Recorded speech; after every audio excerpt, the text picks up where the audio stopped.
হাত্তা তাস্তাউফিয়া রিজকাহা, মানুষের জন্য যে রিজিকের বরাদ্দ সেটা উপভোগ না করে, সেটা না খেয়ে ওই মানুষ এই দুনিয়া থেকে বিদায় নিতে পারে না।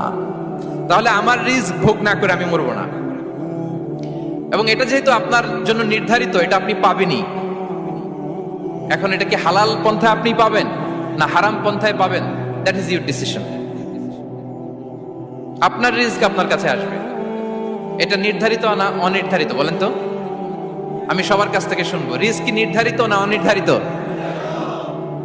ফিক্সড, নির্ধারিত। ফর এন এক্সাম্পল, ধরুন আপনি সারা জীবনে 1 কোটি টাকা ইনকাম করবেন। কয় কোটি?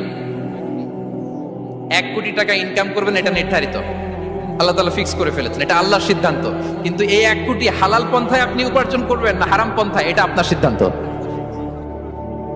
So now the decision is yours. যদি আপনি পরিশ্রমী হন